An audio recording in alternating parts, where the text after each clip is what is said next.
नमस्कार मित्रों, आज सीधू ने सट में हमारे साथ इंदौर से श्रवण गर्ग जी जुड़े हैं। श्रवण जी का स्वागत है।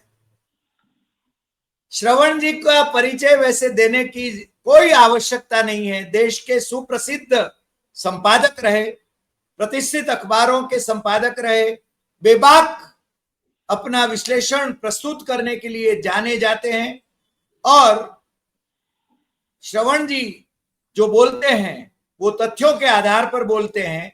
इसलिए आज हमने अनुरोध किया था कि श्रवण जी आप कृपया राहुल गांधी की पॉपुलैरिटी का ग्राफ ऊंचे जा रहा है, ऊपर जा रहा है और प्रधानमंत्री नरेंद्र मोदी जी के का पॉपुलैरिटी का ग्राफ नीचे आ रहा है, उसके बारे में कृपया आप अपना विश्लेषण हमारे दर्शकों के साथ प्रस्तुत करें। तो सीधा मैं श्रवण जी के पास जाता हूं। श्रवण जी, आपका स्वागत है फिर से एक बार और आपसे अनुरोध है कि आप अपनी बात, बेबाक बात रखेंगे। श्रवण जी। अरे भाई देखिए, राहुल गांधी का ग्राफ तो बढ़ा है और हम देख रहे हैं कि किस तरह से बढ़ा है। वो जहां जाते हैं हजारों लोगों की भीड़ इकट्ठा हो जाती है और बिहार में उनकी वोट अधिकार यात्रा हमने देखी और उसके पहले भारत जोड़ो यात्रा, फिर भारत जोड़ो न्याय यात्रा, और अभी भी वो जिस शहर में भी चले जाते हैं वहाँ उनके बहुत चाहने वाले हजारों की संख्या में इकट्ठे हो जाते हैं। तो इसमें तो कोई शक नहीं है हरि भाई की राहुल गांधी की जो पॉपुलरिटी है वो काफी बढ़ी है। मतलब अगर 2021 में देखें कितनी थी और 2022 में जब यात्रा शुरू की सितंबर में तब कितनी थी, और अभी 3 साल हुए हैं, सितंबर 25 में चल रहा है अभी, तो उनकी लोकप्रियता कितनी है ये हमको पता है। पर चूंकि एक जो चीज है कि हम सब लोग मोदी जी के विरोधी हैं, इसलिए हमारा देखने का जो चश्मा है वो भी थोड़ा सा पक्षपातपूर्ण है। हम अगर आप मेरी जगह कोई बीजेपी का आदमी होता, विश्लेषक, तो वो आपके विषय को किस तरह से रखता, आप ऐसा सोचिए।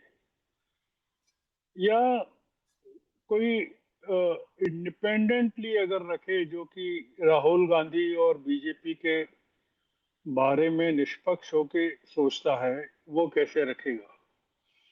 ये हमारे देखने का नजरिया है कि हम कैसे देखते हैं चीजों को।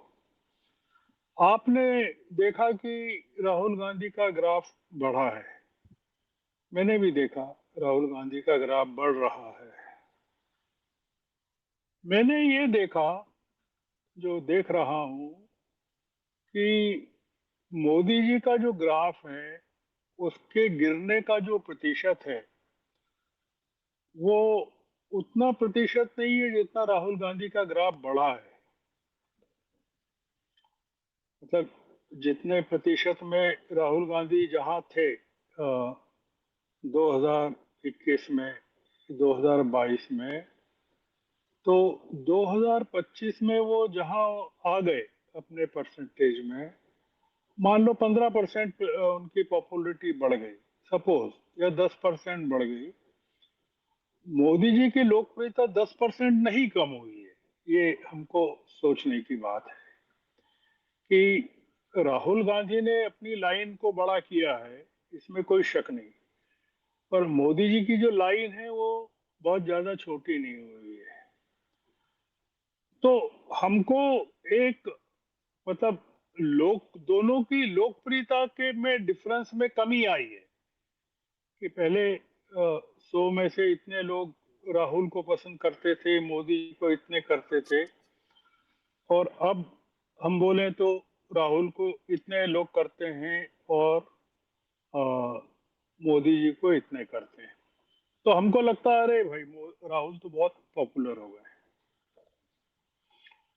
हमको उसको प्रैक्टिकल टर्म में देखना पड़ेगा मतलब लोकसभा के रिजल्ट के या सत्ता के परिप्रेक्ष्य में हमको चीजों को देखना पड़ेगा।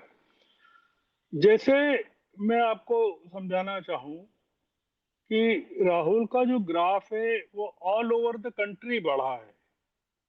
एक छोटी सी समझने की बात है। तो अगर तमिलनाडु में भी बढ़ा है, केरल में भी बढ़ा है, कर्नाटक में बढ़ा है, तेलंगाना में बढ़ा है, आंध्र में बढ़ा है, बिहार में बढ़ा है, पर बीजेपी और आरएसएस के जो राज्य हैं वहां मोदी की लोकप्रियता का ग्राफ जो है लगभग इंटेक्ट है, उसमें बहुत ज्यादा कमी नहीं है।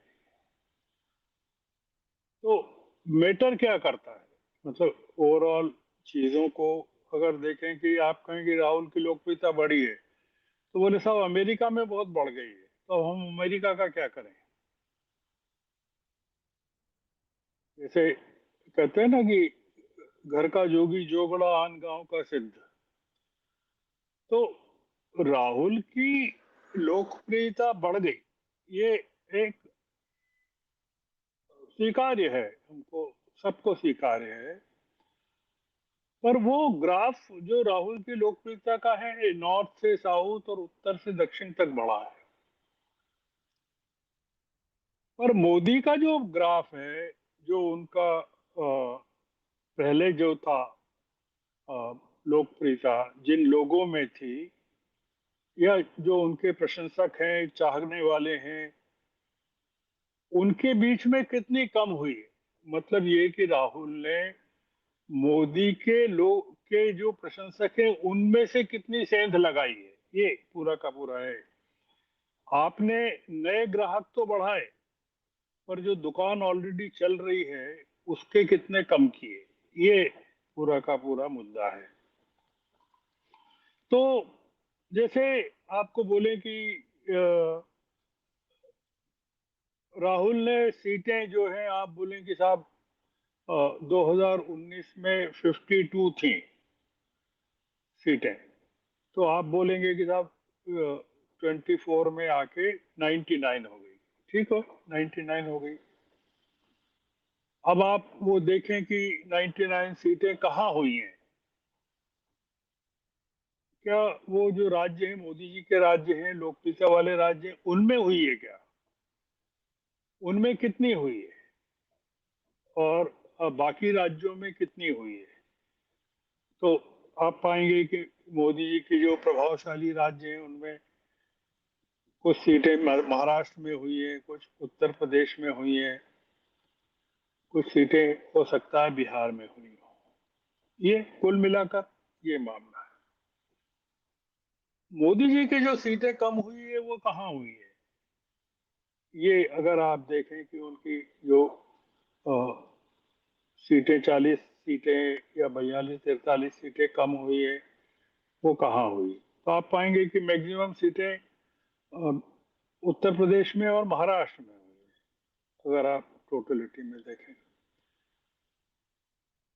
कुछ 2 4 सीटें कर्नाटक में कम हुई होंगी, कुछ सीटें बिहार में कम। ये टोटलिटी है जो पिक्चर इमर्ज होता है लोकप्रियता का। अब क्या है स्ट्रगल, क्या है स्ट्रगल, राहुल को 99 को बढ़ाने की है।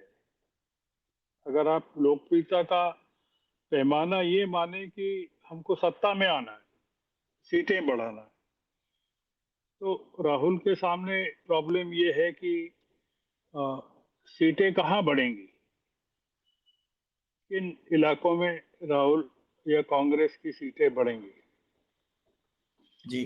तो जो हम जिस बात पे आना चाहते हैं वो ये कि राहुल का जो मार्ग है अब कठिन हो रहा है थोड़ा सा। जो ये जो फेज है जिसको कहते हैं ना कि आपने बेस कैंप से तो थोड़ा ऊपर आ गए, एक चोटी दो चोटी आ गए, अब आपको शिखर पे जाना है। तो वो शिखर जी। की जो चढ़ाई है एवरेस्ट की वो कठिन है। और जैसे जैसे ऊपर जाते हैं ऑक्सीजन कम होती जाती है। तो आपकी ऑक्सीजन का मतलब है कि आपकी जो केडर स्ट्रेंथ है, आपका जो सपोर्ट है, आपके जो रिसोर्सेस हैं, पॉलिटिकल टर्म में वो देखें तो ये चीज है कि अ, आपके साथ।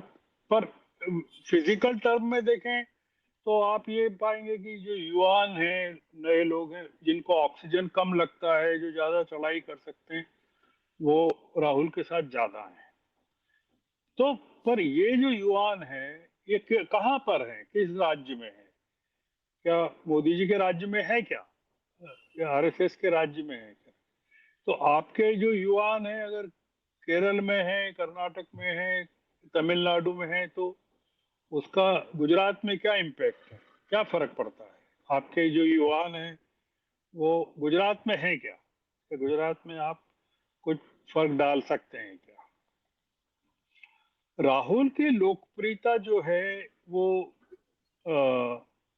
बीजेपी के जो डोमिनेशन के इलाके हैं, वहां पर मोदी को नुकसान पहुंचाने जितनी नहीं बढ़ी है कि मोदी को डेंट पहुंचा दे। जैसे मैं अ, मध्य प्रदेश में बैठा हूँ, मध्य प्रदेश बोले तो छत्तीसगढ़ भी जोड़ लीजिए।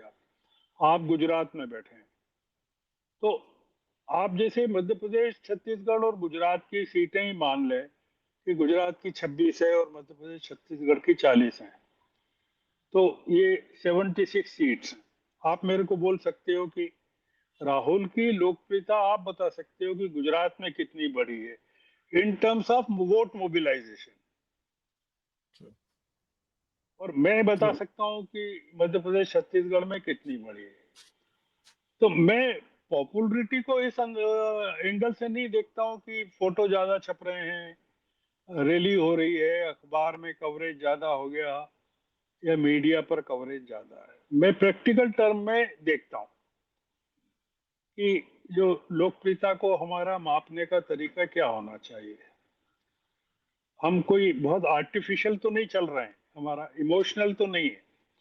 तो अब ये जो सीटें हैं जो बीजेपी के और आरएसएस के डोमिनेंस की है, इनकी संख्या 150 है, जिसमें मतलब जो स्ट्राइक रेट बोले तो 90% के करीब है।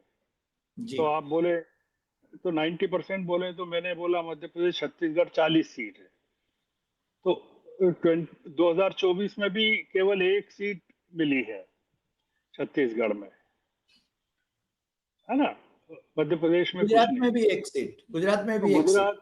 गुजरात में एक सीट जो मिली वो भी अमित शाह जी के कारण मिली, कि वो जो कैंडिडेट थे कांग्रेस के उनको हराना चाहते थे, ऐसा बोलते हैं। वो ऐसे जो बेन जीती है, वो कहाँ से, बनासकाठा या साबरकांठा से जो बनासकांठा बेन से। जी, बनासकाठा, तो वो कोई कांग्रेस की है ऐसा नहीं है, ऐसा जो बोलते हैं। उड़ीसा में पूरा सफाया हो गया कांग्रेस का, 21 की 21 सीटें आप देख रहे हैं। उत्तराखंड में 5 की 5 सीटें आप देखते हैं, दिल्ली की 7 की 7 सीटें देखते हैं। अब ये जो महाराष्ट्र की 48 सीट है, ये इसमें आप बोल सकते हैं कि बीजेपी को काफी नुकसान हुआ, पर वो नुकसान कितना फायदा कांग्रेस को मिला, कितना शिवसेना को मिला, ये थोड़ा सा डिवाइड। और शिवसेना जी। 2029 तक क्या वही रहेगी जो 2024 में थी? तो ये जो मध्य प्रदेश, छत्तीसगढ़, गुजरात, महाराष्ट्र, उड़ीसा, उत्तराखंड और दिल्ली, ये 147 सीट्स हैं, 150 सीट है। अब आप बोले तो यहाँ पर राहुल की लोकप्रियता कितनी बढ़ी, तो मैं बोलूंगा कि बहुत नहीं बढ़ी है। मतलब कागज में बढ़ी है, पब्लिसिटी में बढ़ी है, विजिबिलिटी में बढ़ी है, कवरेज में बढ़ी है, पर ग्राउंड पे वोट में कन्वर्ट होने लायक कितनी बढ़ी है? तो नहीं बढ़ी। तो आप ये इसमें अगर बोलें कि 543 सीट्स में से ये 147 या 150 बात कर दें, निकाल दें, तो फिर कितनी सीट बचती है स्ट्रगल के लिए। जी। दूसरा, ये जो हम लोग सोच नहीं रहे हैं हमारी बातचीत में, वो ये कि 2029 के चुनाव के पहले डिलिमिटेशन हो जाएगा, राइट। है ना। तो अभी उस बारे में कोई बात ही नहीं करता है। तो वो बात इसलिए नहीं करता है कि कोई किसी का ध्यान नहीं गया। 2027 में सेंसस हो जाएगा नया कंप्लीट, फिर डिलिमिटेशन हो जाएगा। तो सीटें कहाँ बढ़ने वाली है? मध्य प्रदेश में, छत्तीसगढ़ में, गुजरात में, महाराष्ट्र में, उत्तर प्रदेश में, ये तमाम राज्यों में बढ़ने वाली। ये सब बीजेपी के राज्य हैं। और साउथ में कम होगी। और साउथ में कम होगी। तो ये जो है, मैंने 150 सीट का आपको बताया, जो जो क्लियर बीजेपी के डोमिनेंस की सीट। अब उसमें आप 80% भी स्ट्राइक रेट बोलो तो, या तो भी 120 सीटें होती है। जबकि अभी का ग्राफ देखें आप 2024 का, तो उतना डेंट नहीं मिला है बीजेपी को जितना अपन कैलकुलेट कर रहे हैं। उसके बाद आप यूपी में आ जाइए, असम में, बिहार में, हरियाणा में, हिमाचल में, झारखंड में, राजस्थान में, कर्नाटक में, है ना। अब ये यहाँ पे 187 सीट्स हैं टोटल। तो आप जैसे यूपी में कांग्रेस और समाजवादी कितना नुकसान पहुंचाएंगे अभी 2024 के मुकाबले, या असम में कितना पहुंचाएंगे? मैं जो कुल मिला के आपको पिक्चर बता रहा हूँ, मैं एक ये बता रहा हूँ कि जो बीजेपी के कमिटेड एरियाज हैं, वहां पर कांग्रेस ने का ऑर्गेनाइजेशनल या कैडर बेस काम नहीं है, स्ट्रेंथ नहीं है। तो राहुल की पूरी इमेज बिल्डिंग का जो काम हुआ है, वो उन इलाकों में हुआ है जो कांग्रेस के, उन इलाकों के बाहर हुआ है जो कांग्रेस के इलाके हैं, जी। ट्रेडिशनल इलाके हैं। जैसे ट्रू। गुजरात है, मध्य प्रदेश है, छत्तीसगढ़ है, यहाँ नहीं हुआ ट्रू। है ना। तो आपकी इमेज बाहर तो है, जैसे कहते हैं ना कि घर में तो कोई इज्जत नहीं है, बाहर आप बहुत अ, आपकी बड़ी इज्जत हो रही है। तो घर में आपकी बीवी आपकी इज्जत करे तब आपका इज्जत मानी जाएगी, या बच्चे आपकी इज्जत करें। ये मैंने आपको एक प्रैक्टिकल जो इशू है उसके बारे में बताया। मैं कल रात को एक शायद इकोनॉमिस्ट पढ़ रहा था, उसमें ट्रम्प की पॉपुलरिटी के बारे में बताया। मैं ये दूसरा फैक्टर बता रहा हूँ राहुल की को लेकर, जो आपने एक बात कही उसका दूसरा फैक्टर बता रहा हूँ। दूसरा फैक्टर ये है कि ट्रम्प की जनता के बीच में लोकप्रियता माइनस है, पर वो माइनस भी बाइडेन के माइनस से बेहतर है। हम्म। जो मैं पढ़ रहा था कि जैसे -10 है मान लो बाइडेन की, तो ट्रम्प की -9 होगी, ये बता रहा हूं। जी। पर बाइडेन की डेमोक्रेटिक पार्टी पर जो पकड़ थी, मान लो 40% थी या 50% थी, तो ट्रम्प की 99% है। तो हम्म। आपको इस तरह से देखिए कि पार्टी पर मोदी जी की जो पकड़ है वो कैसी है और राहुल की कैसी है।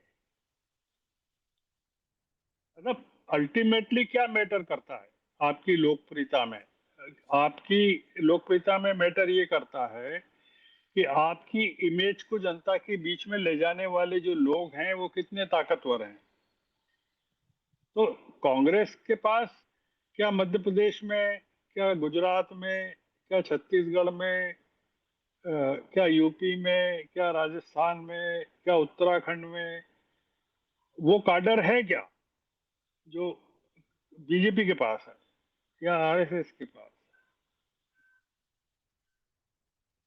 आप कुछ पूछ रहे हैं? हाँ नहीं, मैं यानी आप विनेबिलिटी फैक्टर को लेकर पॉपुलैरिटी को मेजर कर रहे हैं। एग्जैक्टली। हाँ, विनेबिलिटी फैक्टर को। अब हमारे जनाबे आला जो हैं, हम मोदी जी के विरोधी नहीं हैं, मगर हम तथ्यों के आधार पर उसका आकलन कर रहे हैं। जैसे कि हर 3 महीना अमेरिकी कंपनी जो है मॉर्निंग कंसल्ट, वो एक सर्वे निकालती है और विश्व भर में मोदी जी सबसे ज्यादा लोकप्रिय शासक हैं ऐसा बताती है। हालांकि सर मैं उसका सैंपल साइज जो है वो मैंने पता किया उसके वेबसाइट पर जाकर। भारत में 500 से 5000, उससे ज्यादा नहीं, इतने लोगों से पूछकर उसमें 76% लोग मोदी जी को पॉपुलर मानते हैं, इसलिए वो विश्व के सबसे ज्यादा पॉपुलर। ये तो अजीब बात है। यानी पॉपुलैरिटी कैसे मेजर की जाती है? आपने विनेबिलिटी फैक्टर का कहा, सहमत है, सही आपने आकलन किया। और राहुल गांधी को इस पर जिक्र करना चाहिए, इस पर ध्यान देना चाहिए और पार्टी के ऑर्गेनाइजेशन पर भी ध्यान देना चाहिए। मगर नहीं, मोदी जी की पॉपुलैरिटी। मैं अल्टीमेटली क्या मैटर करता है उस पर आ रहा हूँ। जी मतलब विनेबिलिटी फैक्टर ही मतलब लोकप्रियता हम क्यों बात कर रहे हैं? विनेबिलिटी जी के लिए कर रहे हैं। मतलब हमारे दिमाग में लोकप्रियता का कंसेप्ट क्यों है कि आप विनेबल हैं कि नहीं है, आप ट्रू जीत सकते हैं कि नहीं, ट्रू। कि आप जैसे आप एक बड़े स्टार तो हैं पर आपकी फिल्में बॉक्स ऑफिस पर पिट रही हैं, तो आप क्या करेंगे? कि भाई आमिर खान बहुत बड़े वो हैं पर उनकी पिक्चर पिट गई, क्या करेंगे?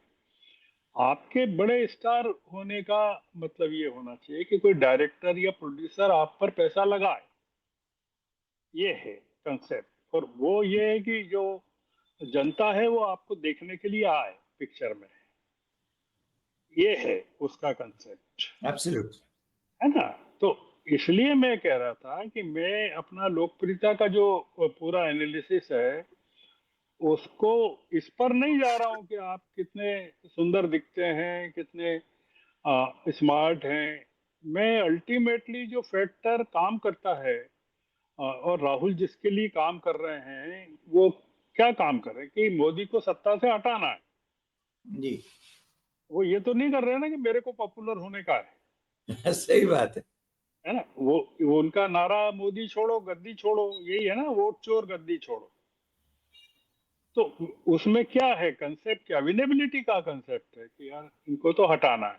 हटाने का जो कंसेप्ट है उसका संबंध लोकप्रियता से भी है, पर आपकी लोकप्रियता अगर कम भी हो रही है तो जो अदर फैक्टर्स हैं वो आपको सपोर्ट कर देते हैं। तो जैसे मैंने आपको ट्रंप का बताया कि आ, ट्रंप ने अपने आप को रिपब्लिकन पार्टी में इंडिस्पेंसेबल कर दिया, ऐसा कर दिया कि 99% एंडोर्समेंट है कि जी कि टर्म ट्रम्प के बिना कोई जीत नहीं सकता ऐसा। तो ट्रू। मिड टर्म वहां है 1 साल बाद है अमेरिका में, है ना? पर हमारे यहाँ तो लगातार चुनाव होते रहते हैं। जी तो अब आप कहेंगे तो हम मान लेंगे कि भाई आप बहुत पॉपुलर हैं, तो बिहार में हम आपकी पॉपुलरिटी को देख लेंगे, सही है ना? बात। है सही ना? बात है। बिहार में हम अ, आपकी पॉपुलरिटी को भी देख लेंगे, तेजस्वी के साथ आपकी भी देख लेंगे और मोदी जी की भी देख लेंगे। मैं विनेबिलिटी फैक्टर के हिसाब से आपसे बात कर रहा हूँ। हाँ, अगर चुनाव की प्रक्रिया ऐसी हो कि आपको कहें कि हमारे यहाँ चुनाव की प्रणाली बदल दी हमने और पॉपुलर वोट्स पे आप प्रधानमंत्री बनेंगे डायरेक्ट इलेक्शन में, तो हो सकता है राहुल गांधी बच जाए कि वो हम्म। उनकी पान इंडिया पॉपुलरिटी है, लोकप्रियता मोदी से ज्यादा राइट। है ना? पर हम देख रहे हैं कि 37% वोट पर मोदी सरकार बनाता है। तो वो 37% में कितना डेंट हुआ। तो मोदी को अपनी लोकप्रियता की चिंता नहीं है। मैं आपकी आखिरी बात पे आना चाहता हूँ कि मोदी को लोकप्रियता की चिंता नहीं है। मोदी को चिंता है कि यार सत्ता में बने रहना है। लोकप्रियता तो ठीक है, आती जाती रहती है। तो इसलिए वो मोदी जो तिकड़म कर रहे हैं, वोट चोरी की कर रहे हैं या कुछ कर रहे हैं, वो सत्ता में बने रहने की कर रहे बने रहने की, सही बात। हैं, है ना। हाँ। तो इसलिए जो पूरा का पूरा हम लोग जो कई बार हमारे नेताओं को मिसलीड भी कर देते हैं, वो ये हो जाता है कि उनको एक गलत फहमी में डाल देते हैं कि राहुल गांधी तो अब ने पूरा खत्म कर देंगे पूरे के पूरे साम्राज्य को। मैं इसको थोड़ा सा एक अलग नजरिए से देख रहा हूं कि आपने 240 कर दी, तो वो 240 घट के कितने पे आएगी अभी, जो मैं गणित देखता हूँ कि 240 220 पे हो जाएगी क्या। हो गई 220 पे या 210 पे हो गए। आप 99 से 150 होंगे क्या। जा सकते हैं। तो 150 राइट। होंगे तो कहाँ होंगे, कौन सा एरिया है जहां आप हो सकते हैं। तो मुझे वो 150 का इलाका दिख नहीं रहा है, ये मैं आपसे कहना चाहता हूँ। जी जी जी। मुझे मोदी जी के 20 सीटें कम होती दिख रही हैं, 30 सीटें कम हो रही, पर राहुल गांधी की 60 सीटें बढ़ती हुई नहीं दिख रही हैं। ये मैं आपको थोड़ा सा उस नजरिए से चीजों को देख रहा हूं। विपक्ष की बढ़ेंगी, हाँ, है ना। तो विपक्ष की बढ़ने का, भागीदारी होगी, भागीदारी होगी। हाँ, भागीदारी होगी। तो मैं मतलब फिर भी सिंगल लार्जेस्ट पार्टी तो एनडीए, या सिंगल लार्जेस्ट जो कोलिशन है वो तो एनडीए रहेगा, जब तक कि कोई बहुत बड़ा मिरेकल नहीं हो जाए कि भाई तो ये पूरा जो इलेक्शन मैनिपुलेशन जो होता है, वोट चोरी होती है या इलेक्शन कमीशन को मैनिपुलेट करना। इलेक्शन कमीशन क्यों पिक्चर में है, इसीलिए पिक्चर में है कि फैक्टर पॉपुलरिटी का नहीं है, विनेबिलिटी का है। कि मोदी जी को ये लग गया कि अब पॉपुलरिटी से नहीं जीत सकते, अब हमको विनेबिलिटी इंश्योर करना पड़ेगी। 2014 में जब आए थे तब पॉपुलरिटी थी फैक्टर, तब इलेक्शन राइट। कमीशन ज्यादा वल्नरेबल था उसके लिए, अपोजिशन के लिए, स्क्रूटिनी के लिए। जैसे जैसे उनकी सीटें कम हो रही है, इलेक्शन कमीशन ने अपने आसपास दीवार खड़ी करना शुरू कर दी। तो ये जो अभी लड़ाई है राहुल गांधी की, वो बहुत डिफिकल्ट है। वो इलेक्शन कमीशन को भी भेद करना है, अ, विपक्ष को भी साथ लेके चलना है, और खुद के जो इलाके हैं, जो मैंने कहा आपको, कांग्रेस के जो इलाके हैं, ट्रेडिशनल इलाके जहां अपोजिशन है ही नहीं, कि मध्य प्रदेश में कहाँ है कोई अपोजिशन की पार्टी, सही बात, सही बात। है ना। गुजरात में कहाँ है अपोजिशन की पार्टी, तो ओडिशा में कहाँ है अपोजिशन की पार्टी। वहां तो बीजेडी थी, तो वो तो पूरी की पूरी मार्जिनलाइज हो गई। उत्तराखंड में कहाँ है। तो इसलिए मेरा ये कहना है कि जो 1 and 1 वाले इलाके हैं, असम है जैसे मान लीजिए, हरियाणा है मान लीजिए, हिमाचल है मान लीजिए, झारखंड है, राजस्थान है, सबसे बड़ा 25 सीटों का इलाका है। तो ये 1 and 1 के इलाके हैं। यहाँ पर राइट। जैसे मैंने राजस्थान का नाम ऊपर की लिस्ट में इसलिए नहीं लिया कि जब से सचिन पायलट आए हैं वहाँ काफी चीजें उन्होंने चेंज की है। अगर जी। गहलोत ही कमान में होते तो मैं उसको बीजेपी के क्लियर कट स्टेट्स में डाल देता, और वो फिर 175 सीटें कर देता मैं उसको, क्योंकि पिछले चुनाव में 2019 की 24 सीटें मिली थी 2019 के, पर 2024 में सचिन पायलट के कारण काफी फर्क पड़ गया। इसलिए कह रहा हूं कि अगर आपके पास काम करने वाले लोग हैं, लीडर्स हैं स्टेट्स में, सचिन पायलट हैं कभी आपके पास राज्यों में, गुजरात में शक्ति सिंह क्यों नहीं कुछ कर पाए, ये सोचने की बात है। या कांग्रेस के लोग भाजपा में क्यों चले जाते हैं, या आम आदमी पार्टी में क्यों चले जाते हैं, या आम आदमी पार्टी का उदय क्यों हो गया गुजरात में, जी, जो कि कांग्रेस की हुकूमत थी वहां बेसिकली। ट्रू। तो इसलिए मैं आपकी बात को, अपना टाइम हो गया है तो खत्म करता हूं।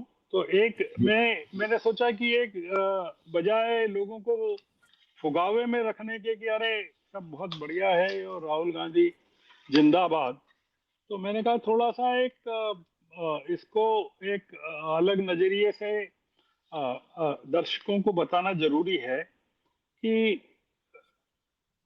वो इसलिए बताना जरूरी है कि 10 साल बाद तो बहुत चीजें बदल जाएगी, क्योंकि राहुल गांधी के पास एज भी है, उम्र भी है, वो मोदी के पास नहीं है।